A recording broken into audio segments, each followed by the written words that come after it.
everybody. Kathy Tooley, CEO Tools for Success. Thanks for joining me. Thanks for joining me today for curtain number 16, which is probably the one curtain that when I wrote the book, The Education System is Broken, Strategies for Rebuilding Hope, Lives, and Futures, I knew was going to hit buttons. So here we go. Today's curtain is called The Untouchables. So I want to read you a little bit from the book. It says, there are those in education who we refer to as the untouchables. Coaches, especially effective or winning coaches, are at the top of that list.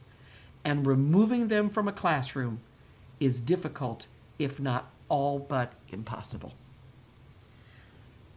So I'm going to start by prefacing. Please don't every coach that's ever going to, has coached, will coach, think about coaching, might coach, has coached, know somebody who coaches, make a comment about how dare you talk about me because you know I'm talking about you.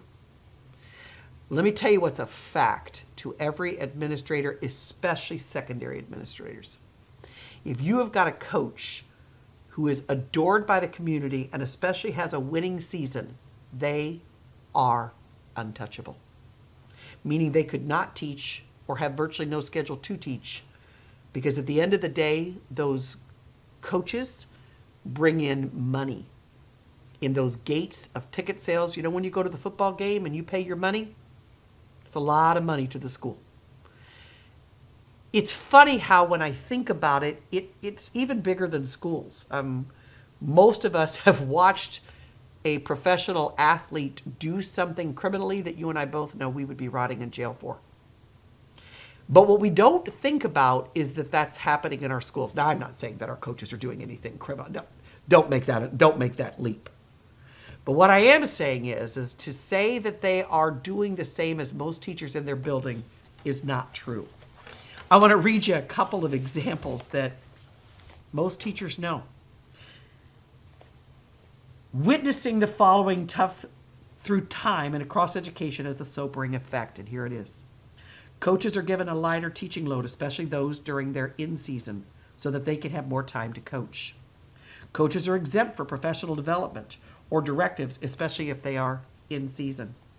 Coaches being late or submitting required paperwork and are excused, especially if they're in season.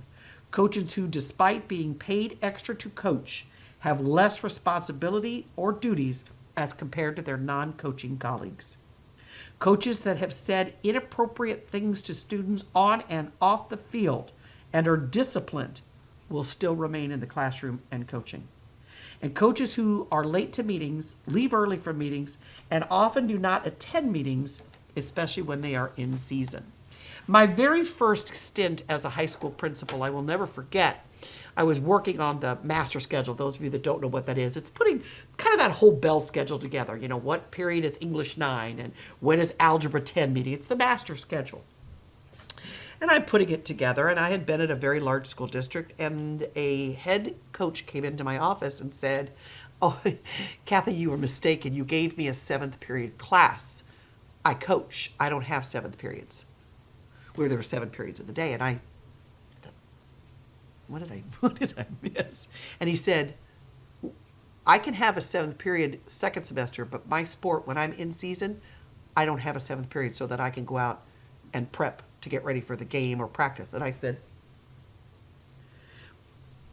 I'm sure I misunderstand, so help me understand. I thought that your prep periods that you were given during the day were for you to prep for your teaching. And what you're telling me is your prep period built into your day is for you to prep for your coaching. So I want you to do me a favor, and I want you to look at your paycheck, and I want you to break apart your coaching and your teaching. Which one are you paid more? He said, well, by teaching, of course. And I said, then therefore your prep period is for your teaching. And what period of the day it is irrelevant, whether you're in season or not. Now, I want those of you watching this video to ask yourself, do you think I won that fight? Of course I didn't. What I was a stupid little woman who didn't know better. Almost a pat on the head when I got a phone call from my superintendent and said, Kathy, any in-season coach gets last period of the day prep. As a matter of fact, on Fridays we try, if they have games that night, we clear their day half day. I said, what do you mean we clear their day?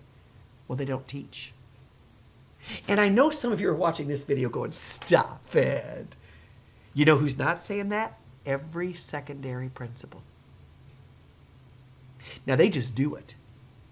But you know what's funny? I never gave my band director the last period of the day off when he had a contest on Saturday. I never gave my cheerleading coach the last period of the day off when she had to be at that same game that night. I could keep going. What's the point?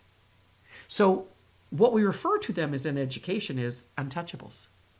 In one of my schools, literally the head coach's entire day consisted of 2 weight training classes all day. All day. Now, if you look at their salary, they're making a lot more than a first-year teacher, as they rightfully should. Their coaches are paid. They're compensated. Now, do I think it equals the time they put in? Of course it doesn't. Of course it doesn't. But the difference is people that aren't untouchables are teaching full-time schedules and doing an extracurricular. They're teaching classes all day long, papers to grade, curriculum to plan, and doing an extracurricular. But not the untouchables. And let me tell you something that every administrator knows. Ready? This is the part that I was so scared to say in this book, but I will tell you this. You go against an untouchable and you will be gone. If the untouchable doesn't run you out, the school board will, and the community will have your hide on heads. You don't mess with them, and everyone knows it. Everyone in education knows it. I have to be very honest with you right now. My stomach's flipping a little bit to admit it, like I'm swallowing a little harder. It's embarrassing. But I have to be honest. I have to be honest. And I know there are those of coaches in here that sit and say, yeah, but you know what? I put in tons of hours, coaching, and I spend, I've got to go out and set up the field and do whatever you do to coach. I get that. I want you to compare those. Are you saying to me that in your schedule where you don't have any papers to grade or any lesson plans to do all day, that you work as many hours as the teacher who's got 5 classes, 6 classes to teach all day and papers to grade? Because you're compensated for that coaching. He or she isn't compensated for that grading. Are you going to sit and look me in the eye and tell me that you work harder or more hours than any other teacher? I dare you to look in the face of one of your colleagues and say that. Because you're compensated for that time. Is it equal to the pay? We've already addressed this in previous videos.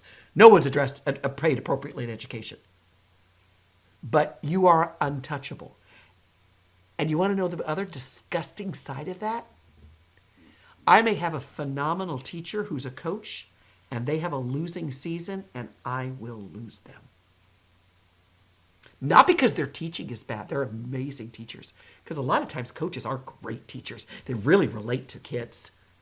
But I'll lose them because the community's mad they didn't have a winning season. So here's my question. Ready? I love to give questions that can just make you ponder. When I hire a teacher, this is the age-old question every administrator knows. Am I hiring a teacher or am I hiring a coach? Because I hired teachers. I hired teachers. If they were a coach, that was just a win. That was like a bonus. That's like getting a cherry on top of a sundae.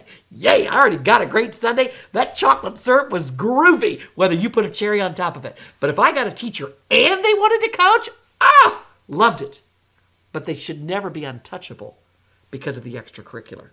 And in our schools, every day, across this great nation, that is happening. And the better the coach, the better the season, the more the revenue, the more untouchable they are. So my question to you is that okay? I invite you to read more about it in the book, because then I can only give you a brief synopsis now.